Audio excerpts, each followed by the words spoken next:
Welcome to Geeks Corner. I'm Mr. Daps. I'm Katie. Woolly mammoths and the pyramid at Giza were alive and built at the same time. Wow. Do you think the woolly mammoths helped build the pyramids? No. Oh. Okay. That's a definite answer. Different hemispheres. That felt entirely. very nailed it. You sounded very nailed it right there. Anyway, keep going. The pyramids were mostly built with sticks and human labor pushing them over, and my name is Cameron. Well played, Cameron. And if you'd like to join the conversation, They should use the hashtag Woolly Mammoth, also hashtag Geeks Corner. That's how you talk at us on the internet, like Twitter, and we'll be able to watch it and see it and talk back at you. at least we will try. We don't track the hashtag woolly mammoth. Try everything. So try Geeks Corner.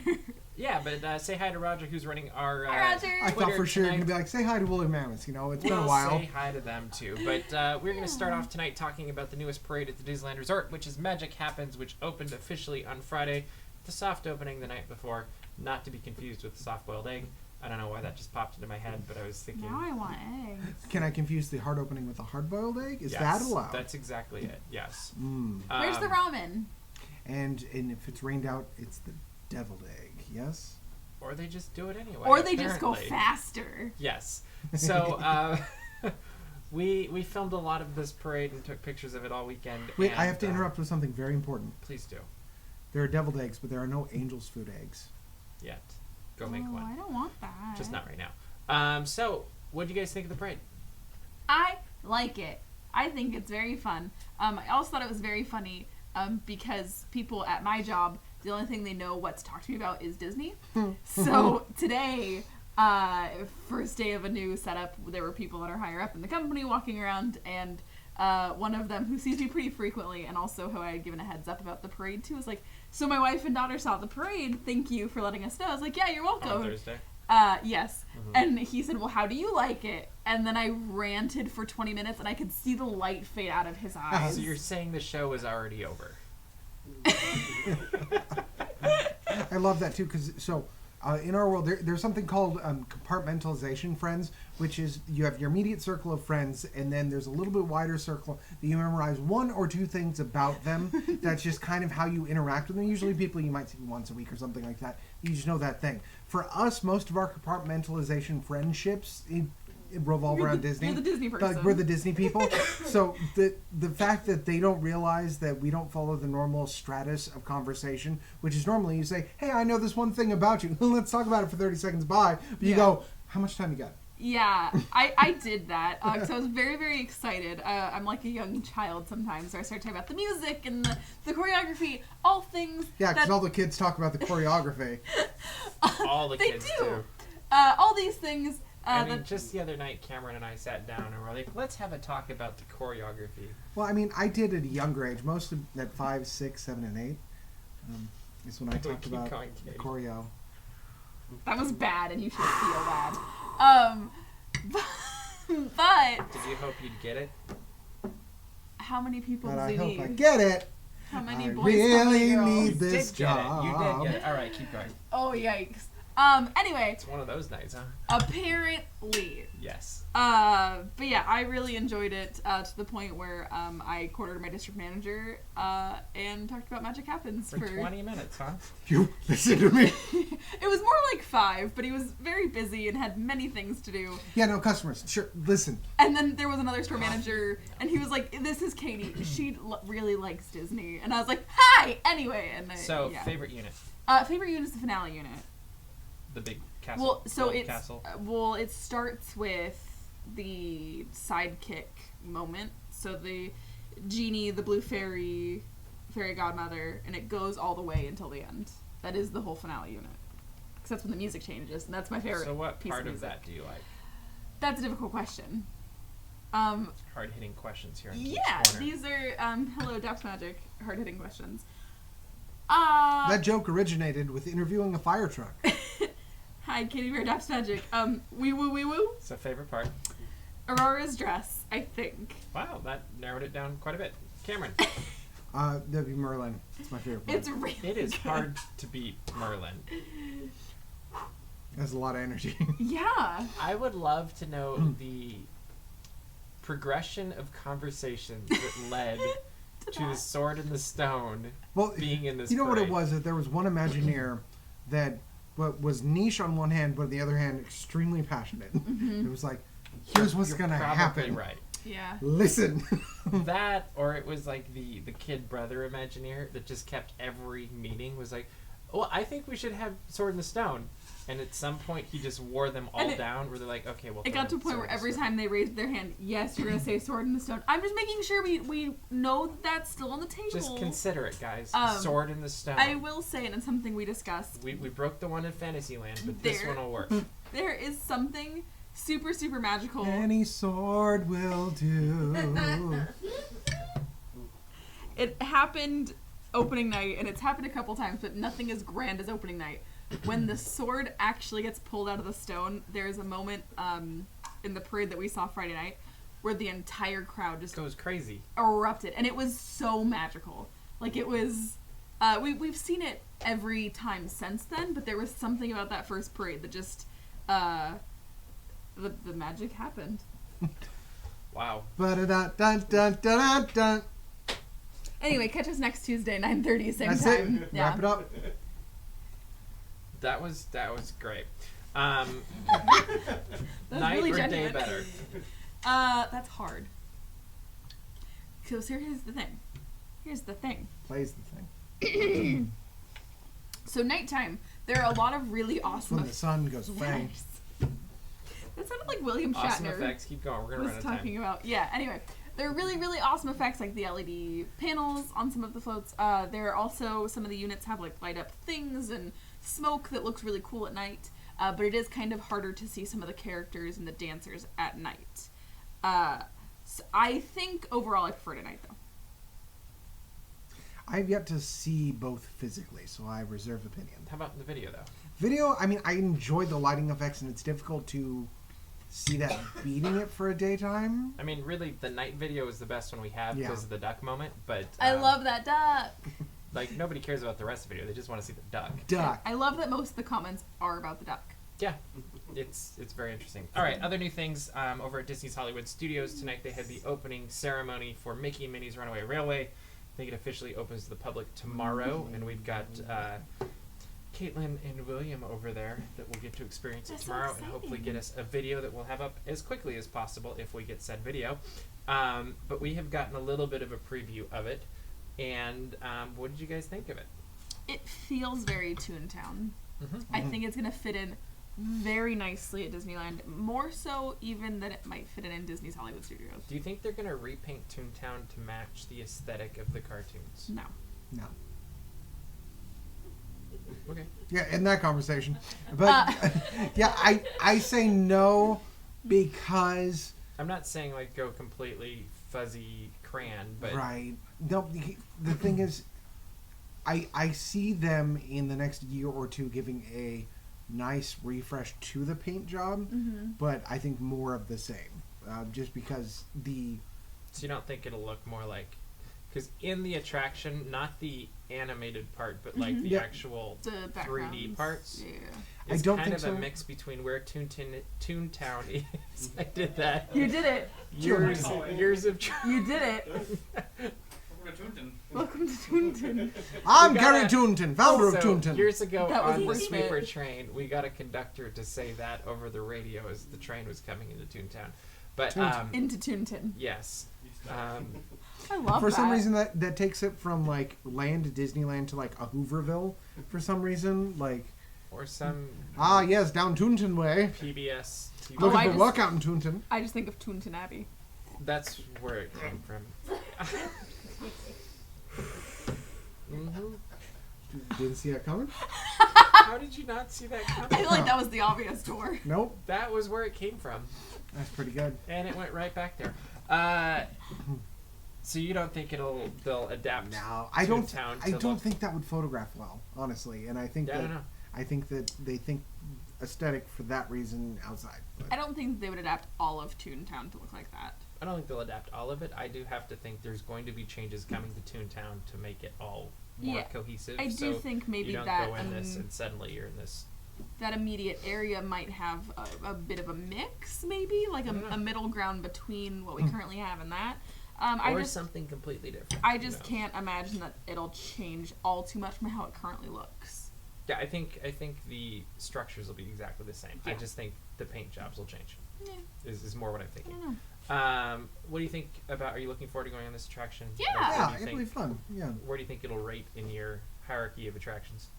It would be one that I would, if I were doing a full day at Disney, I would enjoy doing if I had guests in the park for the first time. Yeah. If it was just me or close friends that go often, coin toss whether or not I Would would it want kind of to. be like Soarin'?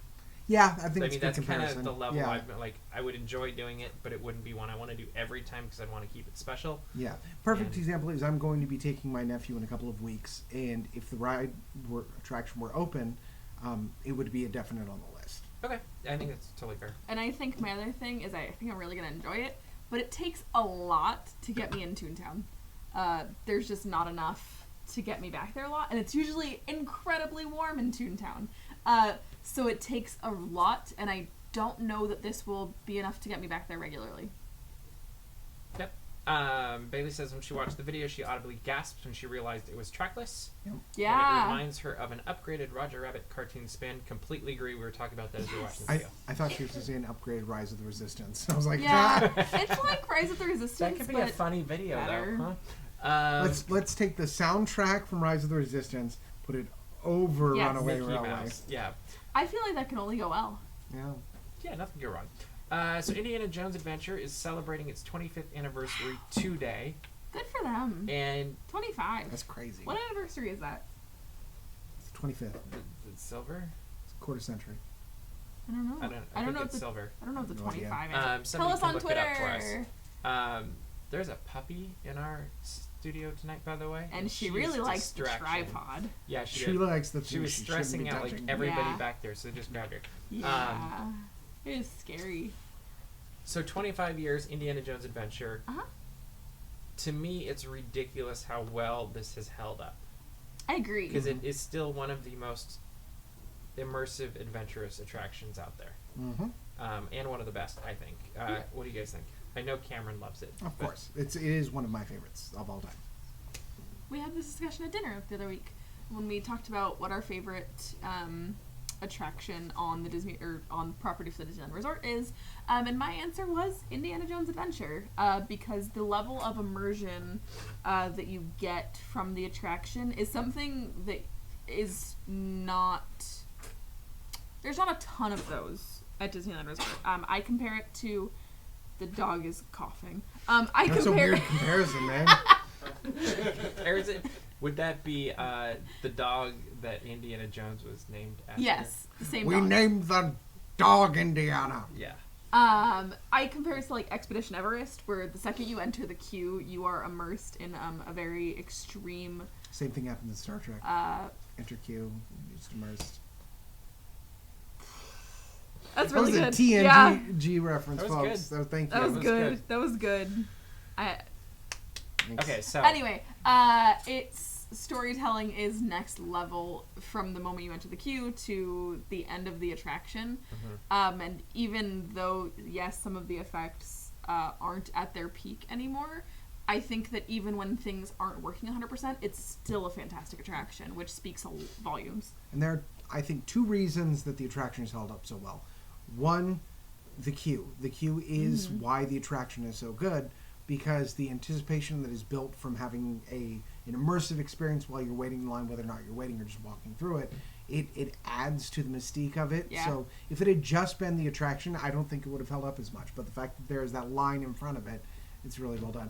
Two, it's practical effects. Practical effects, even when not working well. To take in comparison, Mickey and Minnie's Runaway Railway, if everything didn't turn on, you wouldn't be able to use the attraction. I think if everything didn't turn on in Indiana Jones, which happens all the yeah, time. you could Yeah. still totally ride it, and it would still be good. There are practical effects that bombed on that attraction within the first several months of it being open I read because about it that in was my article. that ambitious. If you've ever seen anything about the falling things from the ceiling, Yeah. doesn't happen anymore. I wrote about that in my article. But because they were so ambitious with it, it's held up. You do have to wonder how many of these things will come back in their original or a new version of those forms when it undergoes its refurbishment later fascinating. this spring. and that could be super cool. Like, because it's one of those attractions that you, like, I love going on and getting on the Jeep when you've got people from another country who've never been on it before. And they've just gone through this queue and they're already like enjoying themselves, but they really don't know what they're getting into. Yeah. And then they all either start laughing, they start shouting, they start screaming, or there's just this constant like jabbering going on throughout the entire attraction, and it's hilarious. And my favorite is, I think it's an international dad joke that when you sign the dad accords, you have to know this joke, because I've seen it happen multiple times, which is... The 1961 dad accords? Yes. Okay. I mean, that was the Geneva Dad Convention, I think. So it's, I don't know how they do it every time, but it is, kid gets in, sits in the driver's seat, dad sits next to kid and turns right before the attraction starts and just goes, hey, you know how to drive this thing, right? Like, it's without fail. It's the exact same delivery, exact same dad. You're good to drive this thing, right? And the kid every time just goes, it's not working. Like, just this immediate, like, I love that. oh no! I love that. So favorite part of the attraction?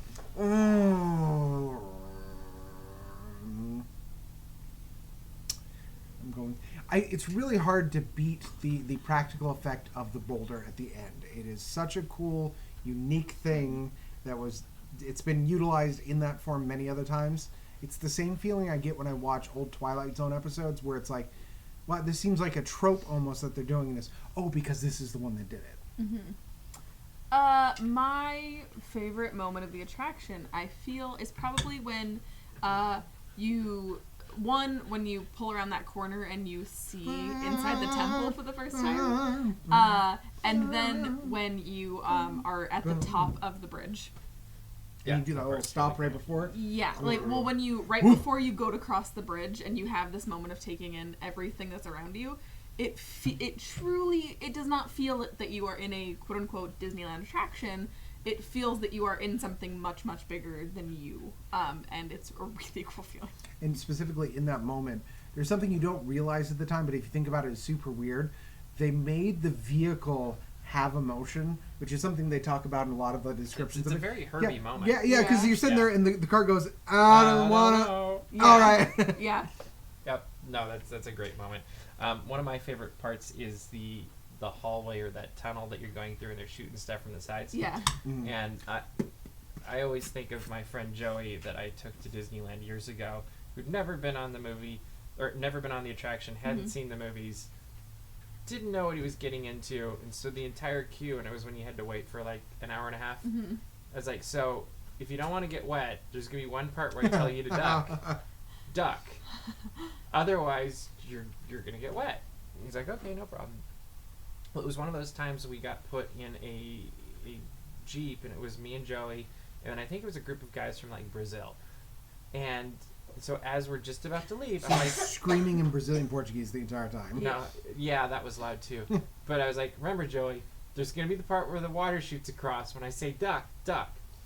And so we get to that part. I'm like, duck, Joey. And the entire Jeep went, a lot of Joeys in that car. Yeah. It was amazing. And they were all screaming as they went down that hall. And it was just, that. It's a wonderful attraction. What do you think the legacy of this attraction is?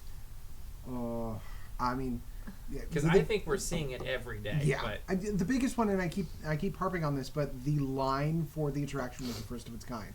In that it told there are other attractions that have switchbacks that are involved in the story, but this was truly, we are designing the line from the ground up to be part of the experience, and that's really, I mean, look at Rise. It started with Indiana Jones. Yeah. And I think it's something that still to this day, it still has. Every time you do that, it throws me off. It's still to this day, the queue does get pretty long. It's something that, and I was thinking about this the other day. I think I wrote an article a couple years back about being a person who had never seen the Indiana Jones films and how much I loved the attraction growing up, even though I didn't necessarily know the source material. And I think it's introducing that property to generations all the time, and yeah, it's really good. Do you think when they work on it later this spring, they'll return to different options. I hope so. Different options for the intro? Where you For gonna the go? doors. Yeah. Yeah, I think, that I was would one love of the to things. see that back, I because thought it was a good effect. it was a the really rotation. cool thing, and they're talking about on YouTube the ice effect. Yeah, the dropping. Yeah, like there was some really cool effects, and they can really take them even further now when you think of 25 years of progression of technology. You do have to think 25 years, because there's one specifically one that bothers me every time I see it, which is right before the room that you mentioned, the water, the air. Oh, the rat scene? Yeah, right before that, it doesn't really hold up, but right before you go into it, there is a dark room that leads into the tunnel, and on the right side, there's the beginning of the scrim painting that starts that room, and it always just it reads like cheap haunted house. Like it's like it's like a 2x4, little sectional wall, and I'm like, fix that right there, little detail. I really hope they don't go over the top, either trying to promote the new films or No, please don't do that. incorporating too much Surprise! tech. Shia LaBeouf is in it now. The new one? No, in the attraction. Oh, he's Wait, coming for you. He isn't dead. Yes. Shia surprise. That's one of the best Something under your videos head, of all time. Death in your eyes. But All you right. can do jujitsu. Cameron, I know you have been waiting for this next topic for quite some time. I think it's been like a year since they released the first trailer. Oh, yes. Artemis Fowl has a new trailer and poster. We posted it on the website today. You've read the book. I have. Books, plural. Books, I'm sorry. We have now watched... You didn't read the books? No. Okay. I was saying, you said book, You you were- said books, and I went, I was of a Scholastic Book Fair age, which is where those... It was just perfect for you. We've now seen the trailer and the poster. I'm going to let you lead off just because... Actually, no, I'm not. I'm going to let Katie lead off because she doesn't know... No! Well, he's going to have an opinion that's related to the books. I just want your opinion on the movie. So I have opinions. fire away. That's in the parade. I think it looks fun. I think it looks like a younger James Bond type thing. Yeah. I am surprised by this newer trailer because honestly I did not care too terribly much before this trailer came out. And I think that this trailer looks really interesting. And I love that there is just this small child running around in a suit and You know what's gonna make or break it for me? sunglasses. What? Digital effects. Yeah, I agree. I was intrigued by the actors, I was intrigued by the story, I was intrigued by pretty much everything, and then I I don't really like some of those effects. Yeah. All right, Cameron, what do you think? Because you're the one who is our resident expert on this. It was a dangerous thing. I know. So we survive. Here, I do have one major issue after watching this, which is all the stuff around it. It looks like they're following many of the things from especially the first book, as far as there being this mythical world.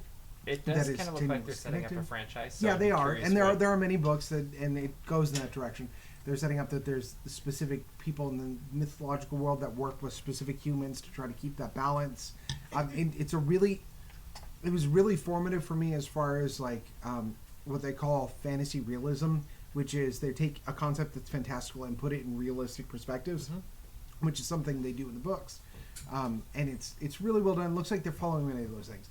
The problem is, and the thing that separated Artemis Fowl from other book series, because at the time, every book series, they had a Jane or John Doe as the main character. Or I guess a Mary Sue is another way of putting it. But something that the reader, usually a young adult, could implant themselves in the story. It's very common trope in stories. Yeah. What made Artemis Fowl special is that the kid was terrible. Just a terrible human being, rude. You're never really sure if he's actually the good guy. Also, weak and scrawny, which is something that was really emphasized in the books, that his power came from the fact that he was smart, crazy smart. And his relationship with his butler and caretaker was really important because he had no physical strength himself and he relied on this other character, which leads to a lot of the growth of the character. In the trailer, they're really pitching him as this kind of MacGyver 007 Wonder Smart Kid, yeah. that like did like was doing like kendo sticks and fighting. And Yeah. it's like no, in the book the real impetus and magic of this character was that you actually really do not like him, and that's really interesting in a main character where he's supposed to be the hero. Is he also supposed to be basically a younger version of his dad? No, 'Cause no, I was- yeah.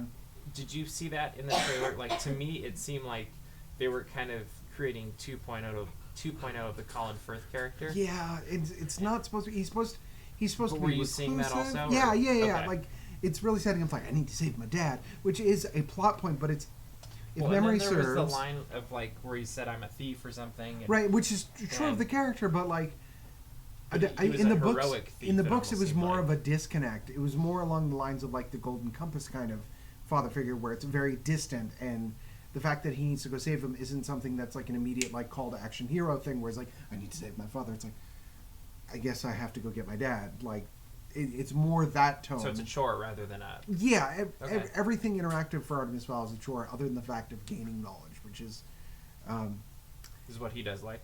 yes, Okay. and it's also something that we're not seeing in these trailers. They're some of the funniest books ever, like really, really funny situational I'll humor. be curious if we're just seeing a portion of this Yeah. because the author, and you never know with press releases or whatever, but the author really gave a nice endorsement of it, and was it Kenneth Branagh is the director for it, and they seem to have a really good rapport, Yeah. and that could be manufactured or whatever as well, but And the hope is that, like, 'cause that's a really hard movie to sell, the one I'm describing from the books. The hope is that they're cutting the trailers to make it a more marketable film.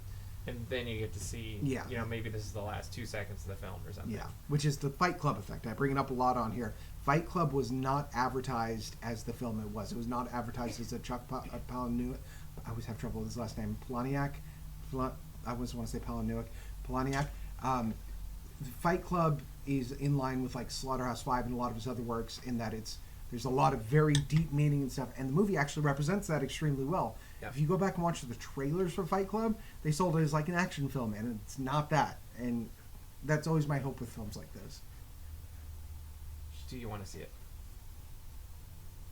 I was thinking about Fight Club. Yeah. You're not supposed to talk about it. Oh That's no! the first two rules. So yes, you do Oh, want to see it, but no. how badly do you want to see it? No, not that bad. I'll see it when it's on Disney Plus. Yeah. There's more nostalgia for me, so Like- I'm tempted. But But doesn't this seem like it'd be a film that's way more perfect for Disney Plus, where you can just sit Yeah. down and watch it, as opposed to having to go to the theater, and Yes. like I agree completely. yeah, it'll be interesting to see how future films, where they end up Future being pushed to for things like this. Future. Yeah. I will say this: that my strongest memory associated with these books, and this How many other? speaks I think 3 or 4. Okay. My strongest memory associated with these books is there was a scene between 2 goblins, I think, and it involves flatulence. And I thought it was the funniest. I thought it was art. I don't remember the scene, but like I have a distinct memory in my head of thinking like, that's it. They've perfected writing. That's it. That's Back it up, right boys. there. Go And home. Speaking of that's it, You should go to thegeekscorner.com. We don't often talk about flatulence there, but you'd be surprised how often it comes up. Don't mean to toot my own horn. Go to dapsmagic.com. Check out all the Disney and geek news as it happens. Watch us as we perfect writing. Subscribe to our mailing list and find our Patreon. and subscribe to this YouTube channel where we've got lots of videos coming up. Hopefully one of Mickey and Minnie's Runaway Railway, if all works out tomorrow. But we hope you have a fantastic week, and that is all the time we have for you tonight. So we will see you around the corner. Tuned in! Bye.